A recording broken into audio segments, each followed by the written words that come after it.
Hello friends, स्वागत है आपका स्काई गुरु पर। आज की इस ऑब्जेक्टिव वीडियो में हम लोग जानेंगे विज्ञान के सिलेक्टेड क्वेश्चन के बारे में जो आते हैं हर बार एग्ज़ाम में। तो चलिए दोस्तों शुरू करते हैं। देखते हैं कितने प्रश्नों का सही उत्तर देते हैं आप। पहला प्रश्न है, कोशिका विभाजन में वृद्धि करता है auxin, gibberellin, cytokinin, abscisic acid. तो इसका आंसर हो जाएगा option number C, cytokinin. Cytokinin की खोज मिलर ने 1955 में की थी। ठीक है, साइटोकाइनिन का नामकरण लिथाम ने किया था। यह जीर्णता को रोकता है। जीर्णता कहने का मतलब पौधे की आयु को खत्म होने से रोकता है, यानी पौधे की आयु को बढ़ाता है। यह पौधे में आरएनए एवं प्रोटीन बनाने में सहायक होता है। बात करते हैं ऑक्सिन की, तो ऑक्सिन की खोज 1880 ईस्वी में डार्विन ने की थी। यह पौधे की वृद्धि को नियंत्रित करने वाला हार्मोन है। ठीक है, जिब्रेलिन, जिब्रेलिन पौधों को लंबा करने वाला हार्मोन है। बात करते हैं एब्सिसिक एसिड की, तो एब्सिसिक एसिड पौधे को मृत्यु की ओर ले जाता है, यानी पौधे की आयु को समाप्त करने का काम करता है। आइए दूसरे प्रश्न की ओर चलते हैं। फिटकिरी एक उदाहरण है एकल लवण का, फ्लैक लवण का, टेबल साल्ट का, द्विक लवण का। तो इसका आंसर हो जाएगा ऑप्शन नंबर डी, फिटकिरी एक द्विक लवण का उदाहरण है। बात करते हैं फिटकिरी की, तो फिटकिरी का प्रयोग जल को शुद्ध करने में, चमड़ा उद्योग में, कपड़ों की रंगाई आदि में होता है। ठीक है, बात करते हैं टेबल साल्ट की, जो अक्सर प्रश्न क्वेश्चन में पूछे जाते हैं, यानी कि परीक्षा में क्वेश्चन पूछे जाते हैं कि टेबल साल्ट के नाम से जानते हैं। तो जो साधारण लवण है, जो खाने वाला लवण हम लोग इस्तेमाल करते हैं, उसे ही टेबल साल्ट के रूप में जानते हैं। आते हैं तीसरे प्रश्न की ओर। भारत में आमतौर पर ज्वारीय वन के रूप में जाना जाता है, यानी कि भारत में आमतौर पर ज्वारीय वन के रूप में किसे जाना जाता है? तो शुष्क भूमि को, झीलों को, पर्वतीय जंगलों को, या रेगिस्तानी जंगलों को। तो इसका आंसर हो जाएगा ऑप्शन नंबर बी, झीलों को। भारत में आमतौर पर ज्वारीय वन के रूप में हम लोग झीलों को जानते हैं। ठीक है, समुद्र तट एवं निम्न डेल्टाई भाग में ज्वारीय वन पाए जाते हैं। ठीक है, यह समुद्र के तट रेखा को स्थिर करती है, यानी कि इसकी जो तट रेखा है उसको निर्धारित करती है और समुद्र के द्वारा हो रहे कटाव से तटबंध की रक्षा करती है।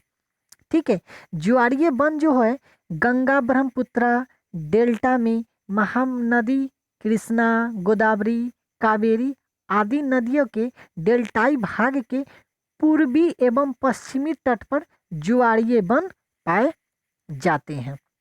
आते हैं अगले प्रश्न पे। इथेन में प्रत्येक कार्बन के परमाणु कितने परमाणु से बंधे होते हैं?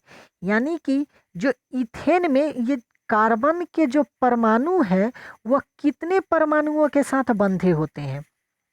3 परमाणु, 4 परमाणु, 1 परमाणु या 5 परमाणु? तो इसका आंसर हो जाएगा ऑप्शन बी, 4 परमाणु। ठीक है, बात करते हैं कार्बन की, तो कार्बन आवर्त सारणी के वर्ग 14 का सदस्य है। ठीक है, वर्ग 14 का यह सदस्य होता है। इसकी परमाणु संख्या, यानी इसकी परमाणु संख्या होती है 6। ठीक है, कार्बन का इलेक्ट्रॉनिक विन्यास 1s² 2s² 2p² होता है। ठीक है, इसमें संयोजी इलेक्ट्रॉन की संख्या 4 होती है। कार्बन में संयोजी इलेक्ट्रॉनों की संख्या कितनी होती है? 4 होती है। आते हैं नेक्स्ट प्रश्न पे। आधुनिक आवर्त सारणी में कौन से आवर्त में लेंथेनाइड्स और एक्टेनाइड्स होते हैं? 3 और 4 में, 4 और 5 में, 5 और 6 में, 6 और 7 में। तो इसका आंसर हो जाएगा 6 और 7 में, यानी आवर्त 6 में लेंथेनाइड्स होते हैं तथा आवर्त 7 में एक्टिनाइड होते हैं। आधुनिक आवर्त सारणी में आवर्त 6 में 58 से लेकर 71 तक लेंथेनाइड्स होते हैं तथा आवर्त 7 में 90 से लेकर 103 तक एक्टिनाइड्स होते हैं। ठीक है, बात करते हैं अगले प्रश्न की। सफेद फास्फोरस को संग्रहित किया जाता है, यानी सफेद फास्फोरस को किसमें संरक्षित किया जाता है? जल में, हाइड्रोजन में, अल्कोहल में या मिट्टी के तेल में? तो इसका आंसर हो जाएगा ऑप्शन नंबर ए, जल में। ठीक है, सफेद फास्फोरस परमाणु के बीच के जो बंधन होते हैं वह बहुत ही निम्न होते हैं। ठीक है, इसे अगर प्रकाश में हम लोग छोड़ देते हैं तो ये धीरे धीरे पीला कलर का हो जाता है, ये धीरे धीरे पीला कलर का हो जाता है और इसी कारण है कि इसे हम लोग पीला फास्फोरस के नाम से भी जानते हैं। इसमें एक तीव्र गंध होती है जो लहसुन के जैसा आता है। ठीक है, इसका अणुसूत्र P4 होता है। ठीक है, साथ में लाल फास्फोरस की बात करते हैं तो उसकी अणुसूत्र जो होता है, लाल फास्फोरस की अणुसूत्र होता है P2। ठीक है, बात करते हैं अगले प्रश्न की। एक क्षार धातु है, एक क्षार धातु यानी कि निम्न में से कौन सा ऑप्शन है जो एक क्षार धातु का उदाहरण है? A sodium, B aluminium, C manganese, D magnesium. ठीक है, तो इसका आंसर हो जाएगा ऑप्शन नंबर ए, सोडियम है एक क्षार धातु। ठीक है, सोडियम चांदी के जैसा एक समान सफेद धातु होता है। ठीक है, सोडियम कैसा होता है? एक सफेद धातु होता है। ठीक है, यह इतना मुलायम होता है कि चाकू से आसानी से काट सकते हैं, इसे आसानी से काट सकते हैं। ठीक है, इसका अपेक्षिक घनत्व यानी कि सोडियम का अपेक्षित घनत्व जो होता है वह 0.97 होता है। ठीक है, घनत्व होता है, घनत्व होता है 0.97। ठीक है, यह पानी से हल्का होने के कारण यह पानी में तैरते रहता है। ठीक है, सोडियम बेंजीन तथा ईथर में विलय होता है, यानी कि सोडियम जो है वह आसानी से बेंजीन में तथा ईथर में घुल सकते हैं। ठीक है, आते हैं अगले प्रश्न पे।